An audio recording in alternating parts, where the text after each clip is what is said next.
Inzira yo gukiranuka. Kaze mu kiganiro Inzira yo gukiranuka utegurirwa n'umuryango wa Gikristo Transworld Radio. Inzira yo gukiranuka ni ikiganiro kigufasha guhitamo ukuri kw'ijambo ry'Imana.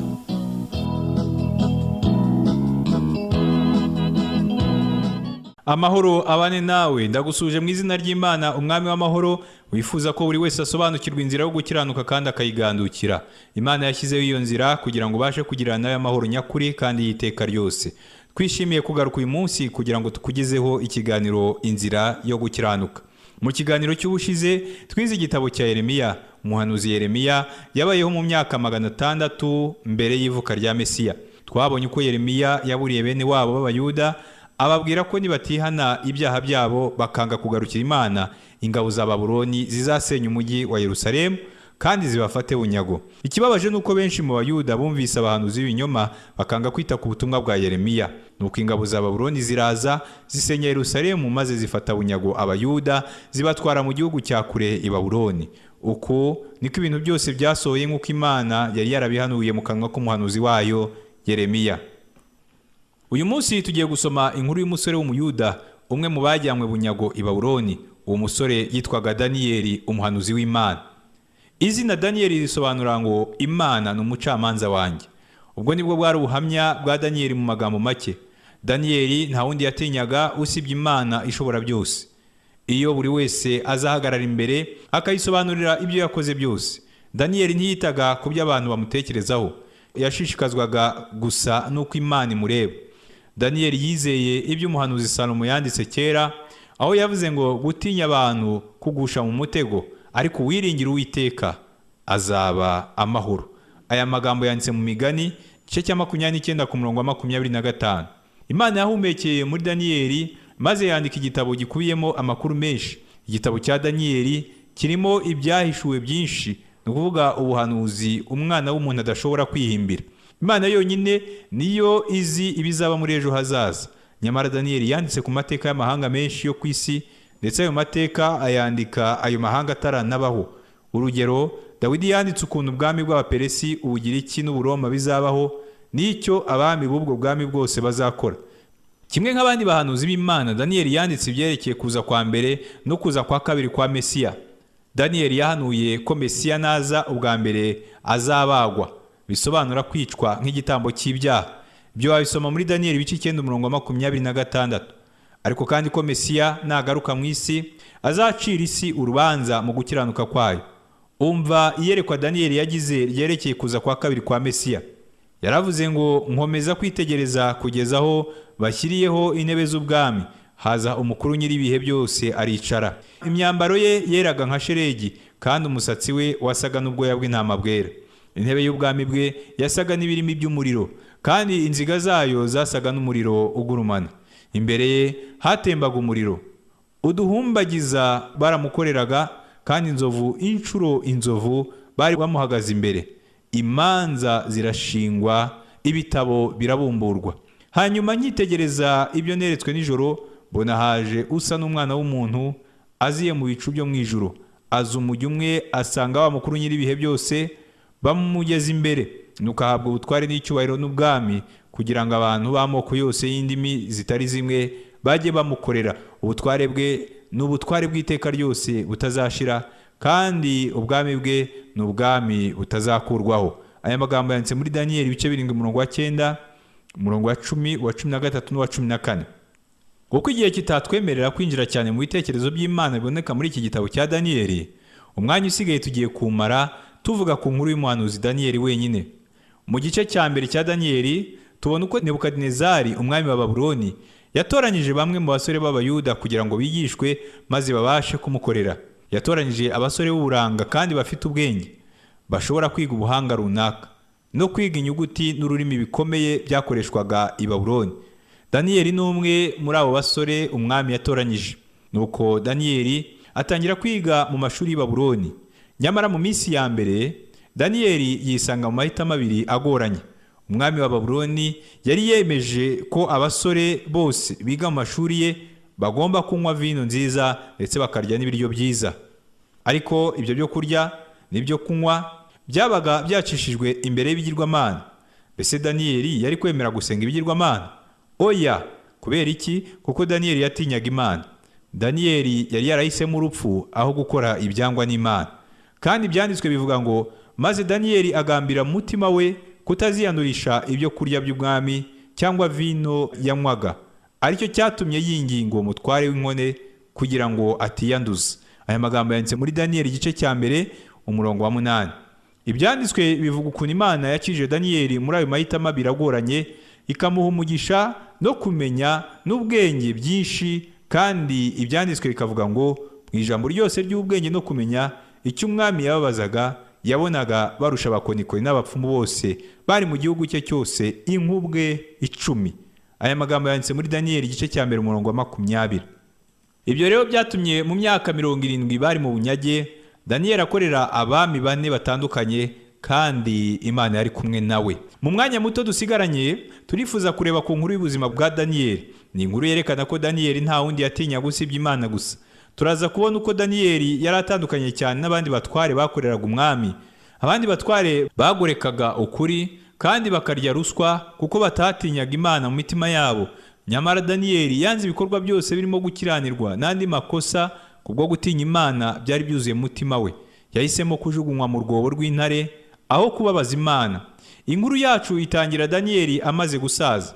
Icyo gihe yakoreraga umwami wa 4 kandi yari umwizerwa cyane. Ubwami bwa Babuloni siko bwari bukitwa, ahubwo bwitwaga Ubuperesi, kuko ibihugu bibiri ari byo Medi n'Ubuperesi byatsinze Babuloni bigabanyamo kabiri, biba nk'uko Daniyeli yari yarabihanuye. Mu gitabo cya Daniyeli ibice 6 ibyanditswe bivuga ngo bukeye Dariyo ashaka kugabanya igihugu mo intara 120 ngo azigabire abatware b'intebe bakwira igihugu cyose, kandi abaha n'abatware bakuru 3, umwe muri bo yari Daniyeli, kugira ngo abo batware b'intebe bajye babashyikiriza iby'umwami ngo umwami adapfirwa ubusa. Ariko Daniyeli aratona cyane kuruta abandi batware bakomeye n'abandi b'intebe, kuko umwuka mwiza cyane yari ari muri we, ndetse umwami yibwiraga kumwegurira igihugu cyose. Abatware bakomeye n'ab'intebe bashaka impamvu yose yatsindisha Daniyeli mu by'ubutware, ariko bamuburaho impamvu cyangwa igicumuro, kuko yari umwiringirwa, ntabonekweho n'amafuti cyangwa igicumuro. Bukeye abo bagabo baravugana bati, nta mpamvu tubona kuri Daniyeli keretse nituyibona mu magambo y'amategeko y'Imana ye. Nuko abo batware bakomeye n'ab'intebe bateranira ibwami babwira umwami bati, mwami Dariyo nyaguhoraho, abatware bakomeye bo muri ubu bwami n'ab'intebe n'ibisonga byabo n'abajyanama n'abanyamategeko bose bigiriye inama yo gushyiraho itegeko ry'umwami n'iteka rikomeye ngo mu minsi 30 umuntu wese uzagira icyo asaba Imana yose, cyangwa umuntu wese atari wowe asabye Nyagasani azajugunywe mu rwobo rw'intare. Nuko none Nyagasani, hamya iryo tegeko ushyireho ukuboko ku rwandiko rwaryo, kugira ngo rye kuzakuka nk'uko amategeko y'Abamedi n'Abaperesi atavuguruzwa. Nuko umwami Dariyo ashyiraho ukuboko ku rwandiko rw'iryo tegeko. Maze Daniyeli yumvise ko urwandiko rwashyizweho ukuboko agiwe, kandi amadirishya y'inzu ye yari akinguwe yerekeye i Yerusalemu. Akomeza kujya apfukama 3 mu munsi asenga Imana ye, akayishimira nk'uko yari asanzwe agenza. Bukeye babagabo baraterana, baragenda basanga Daniyeli asenga Imana ye ayinginga. Baraza bavugira imbere y'umwami ibya rya tegeko rye bati, mbese harya Nyagasani ntiwashyizeho ukuboko ku rwandiko rw'iteka waciye ngo mu minsi 30 umuntu wese uzagira icyo asaba Imana yose, cyangwa umuntu wese atari wowe asabye Nyagasani ngo azajugunywe mu rwobo rw'intare? Umwami aramusubiza ati, narabitegetse koko nkurikije amategeko y'Abamedi n'Abaperesi atavuguruzwa. Baramusubiza bati, ariko Daniyeli we wo mu banyagano b'Abayuda ntakwitayeho Nyagasani cyangwa iteka washyizeho ukuboko, ahubwo ajya asenga 3 mu munsi. Umwami yumvise iryo jambo arabarakarira cyane, ashyira umwete cyane kuri Daniyeli kugira ngo amukize, burinda bwira. Babagabo bongera guteranira ibwami babwira umwami bati, Nyagasani umenye ko ari itegeko ry'Abamedi n'Abaperesi ngo nta tegeko cyangwa iteka ryahamijwe n'umwami rivuguruzwa. Nuko umwami arategeka, bajya kuzana Daniyeli bamujugunya mu rwobo rw'intare. Ariko umwami yari yamubwiye ati, Imana yawe ukorera iteka iragukiza. Maze bazana igitare bagikinga ku munwa w'urwobo. Umwami ahomaho ikimenyetso cye bwite n'icy'abatware be, kugira ngo ibyo ategetse kuri Daniyeli bidahindurwa. Nuko umwami asubira mu nzu ye, akesha ijoro yiraje ubusa, ntibamuzanira ibyo kumucurangira, ntiyarushya agoheka. Bukeye umwami yibambura kare mu museso, agenda yihuta ajya kuri rwa rwobo rw'intare. Ageze hafi y'urwo rwobo Daniyeli yari arimo, atera hejuru n'ijwi rirenga ry'umubabaro abaza Daniyeli ati, yewe Daniyeli mugaragu w'Imana ihoraho, mbese Imana yawe ukorera iteka yabashije kugukiza intare? Daniyeli asubiza umwami ati, Nyagasani uhoraho, Imana yanjye yohereje marayika wayo abumba iminwa y'intare, ntacyo zantwaye, kuko nabonetse imbere yayo ntafite icyaha. Kandi nawe Nyagasani ntacyo nagucumuyeho.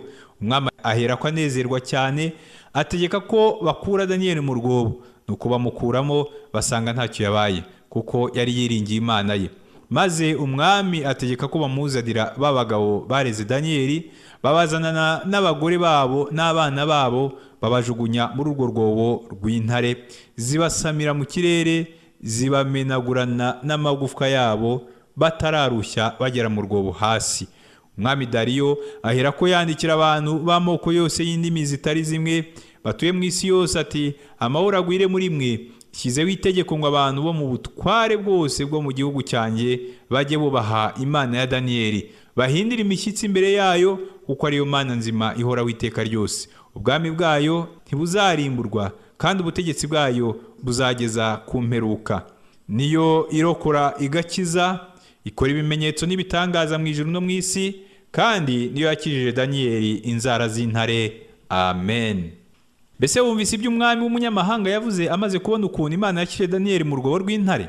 Yaravuze ngo, nshyizeho itegeko ngo abantu bo mu butware bwose bwo mu gihugu cyanjye bajye bubaha Imana ya Daniyeli, bahindire imishyitsi imbere yayo, kuko ariyo Mana nzima ihoraho iteka ryose. Wowe unteze amatwi uyu munsi, mbese utinya Imana ya Daniyeli? Ahari wabaza ngo Imana ya Daniyeli ni iyihe?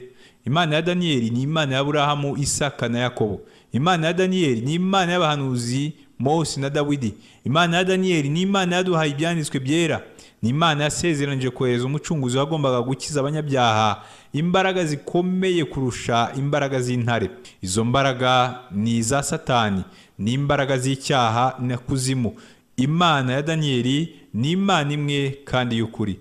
Mbese utinya Imana ya Daniyeli? Ntabwo ndi kukubaza niba utinya inshuti zawe, ibyo bagutekerezaho, cyangwa ngo nkubaze ko utinya abasogokuruza bawe n'imigenzo yabo, cyangwa abarozi n'abapfumu. Ahubwo icyo ndi kukubaza ni iki: mbese utinya Imana? Mbese wifuza kunezeza Uwiteka Imana no kumvira ijambo ryayo ryera? Daniyeli yatinye Imana, niyo mpamvu atatinyaga abantu.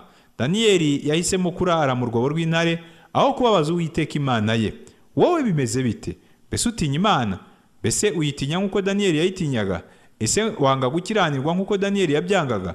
Mbese ukunda ijambo ry'Imana nk'uko Daniyeli yarikundaga? Cyangwa umeze nk'abakomoka kuri Adamu benshi, bagore ku kuri, bakunda amafaranga, kandi bagasuzugura ibyanditswe byera? Mbese koko utinya Imana? Inshuti yanjye, wakoze gutega amatwi ikiganiro cy'uyu munsi. Mu isomo ry'ubutaha tuzaganira kuri bumwe mu buhanuzi bwiza bwanditswe na Zekariya, umuhanuzi wabayeho nyuma ya Daniyeli. Imana iguhe umugisha mu gihe ukomeje gutekereza kuri uku kuri kw'ingenzi kuvuga ngo gutinya abantu kugusha mu mutego, ariko uwiringira Uwiteka azaba amahoro. Aya magambo yanditse mu Migani ibice 29 umurongo wa 25.